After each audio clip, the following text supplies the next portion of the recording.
What's going on, everybody? Welcome to another episode of the Touchdown with Doug Smith. And today we're going to talk about the QB Battle of the Century for the Cleveland Browns. Man, this is nuts. They have 5 quarterbacks on their roster.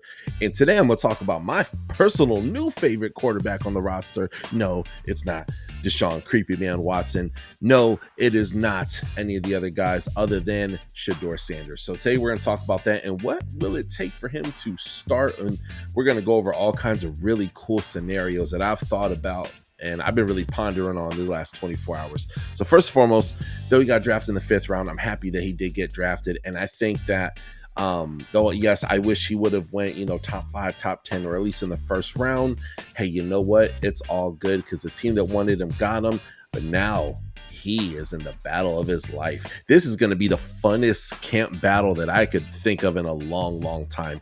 Now, for those who are a little bit older, I'm going to take it back to, I think it was 2011, 2012, when Russell Wilson had came into the NFL and they had drafted him somewhere around round 3, I believe it was. However, for the Seattle Seahawks, it was going to be Matt Flynn. Matt Flynn was going to be a starter, but when camp started, a whole new battle took over, and Russell Wilson won that starting role, and the rest is history, right? He's went on to have an amazing career, and including becoming a Super Bowl champion. So the importance of a quarterback, look, I totally get the bloodthirst and rage for wanting a quarterback. Okay, you look at the Denver Broncos for years, and John Elway, when he was with the organization, him having a curdling rage, bloodthirsty rage for wanting a franchise quarterback because he knows how important it is, how it affects everything. Well, Shedeur Sanders, man, he is a culture changer. This is a guy who's thrown 70 touchdowns between the last 2 years. He threw over 4,100 yards last year, and he's a lot better than the other quarterback that they got ahead of him. It's going to be real interesting. Now, Deshaun Watson is still on the roster, okay? I'm not going to sit here and act like I work as an insider for the Cleveland Browns because I don't. But I don't see a world where they keep him on the roster and that they do not take and trade him away. He's nothing but a distraction at this point. It didn't work out. The guy's a goofball. Send him packing. He could go play Madden at home. Then, of course, we got Joe Flacco. You know what I mean? Joe Flacco. And in my humble opinion, Joe Flacco is the best quarterback in that room. Currently, right now, he has the proven record. He's won a Super Bowl. Look, if anybody's on a take and start, it's going to be Joe Flacco, and that is how I currently take and see it. So yeah, and then you have Kenny Pickett. And Kenny Pickett, man, look, he's an interesting guy. He's waiting to have his Sam Darnold moment. Like, see, you see, I've been that guy. I told you. I just needed a moment. I need some time to develop. But man, he's in an also tough situation too. So what do you take and you do, right? Obviously, they're not looking on Kenny Pickett starting, but I could see a world where he gets traded, or they keep him as backup, keep Joe Flacco, and then you put both quarterbacks that you just drafted on the practice squad, or maybe keep three out there and then put one on the practice squad. That can happen, and then just, hey, all is well, and just let the cream rise to the top. But at some point in time, Joe Flacco is going to play like a veteran quarterback. He's going to play like a Brett Favre, okay? He's going to throw some picks, okay? Because he's not the Joe Flacco that he once was, right? He's not, right? So what do you take and you do? You put in the next best guy. And that's where I think preseason this year is going to be really, really exciting, really freaking excited for the Cleveland Browns.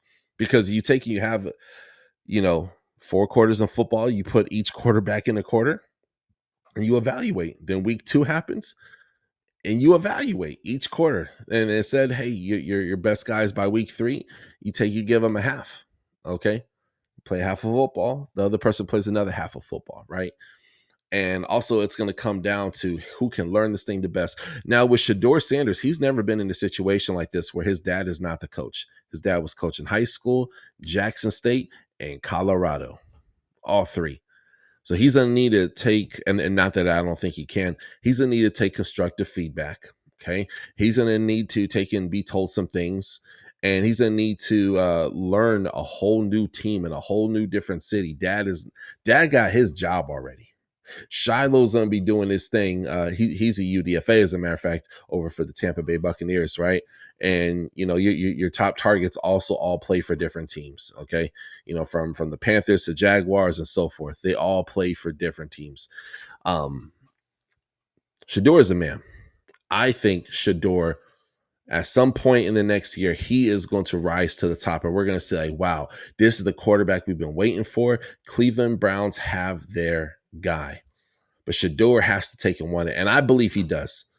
I believe he does. He's a very, very confident young man, wise beyond his years, very flashy, and that's not everybody's type of quarterback. But look, man, they had Baker Mayfield, all right, and Baker Mayfield was grabbing his man jewels and doing some other crazy stuff. You never seen Shedeur do anything like that, but then there were times where, hey, there was some maturity and, oh man, dad this, dad that, and if I recall, I think dad is his agent, I believe so.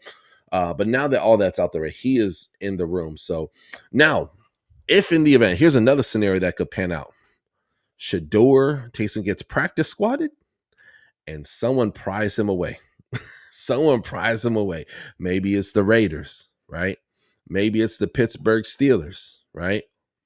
Maybe it's the Jaguars. I don't know. Like there's teams out there that can take and use a Shedeur Sanders. Okay, the dude could take and ball. He has great pocket presence.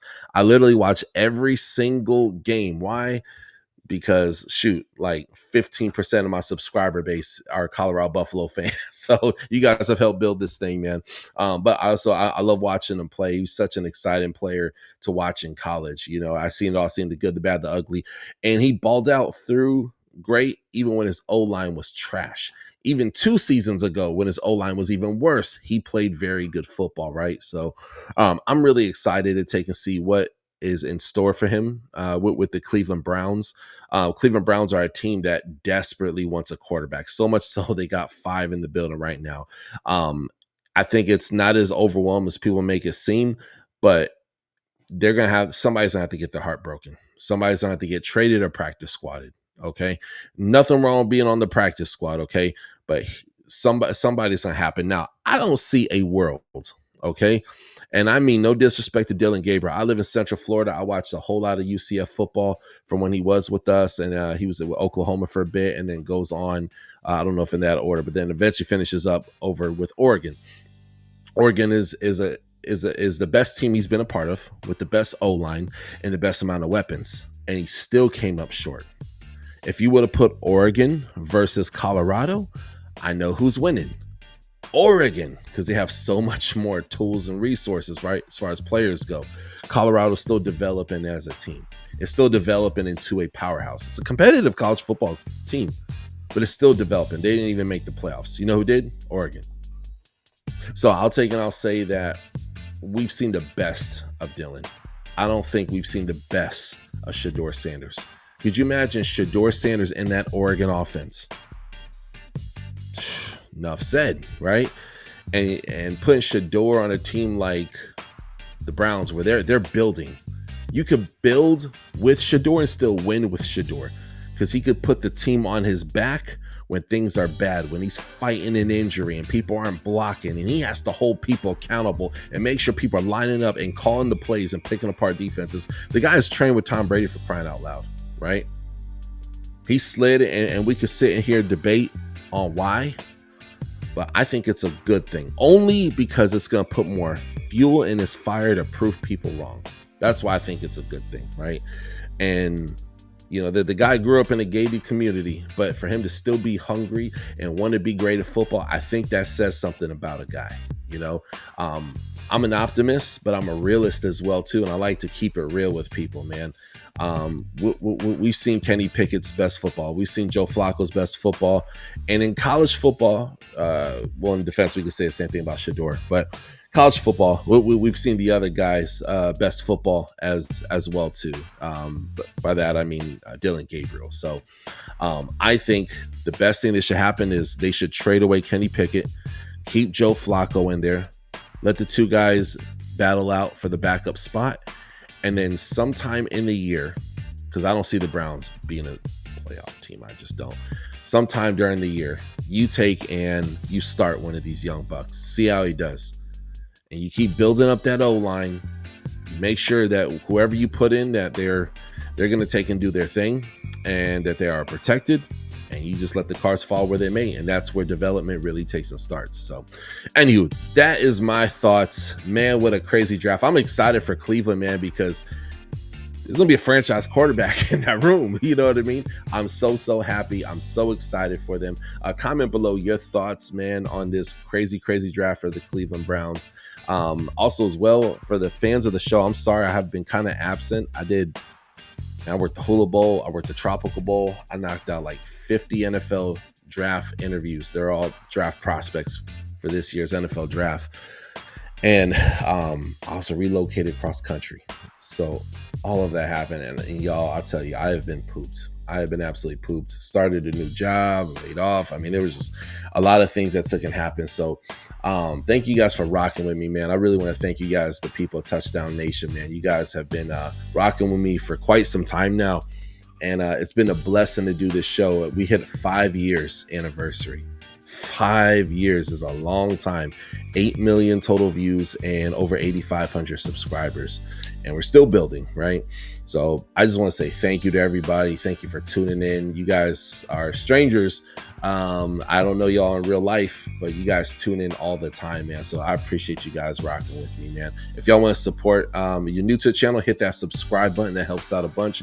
Hit the bell for the alerts. If you ever want to donate, I always have that information in the description of the video. That helps out a bunch.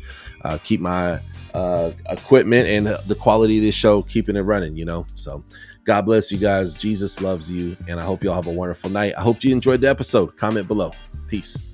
Thank you for watching another episode of the Touchdown with Doug Smith, where we have exclusive NFL content and exclusive NFL interviews. Be sure to hit that like and that subscribe button. Follow us on social media. See you on the next one.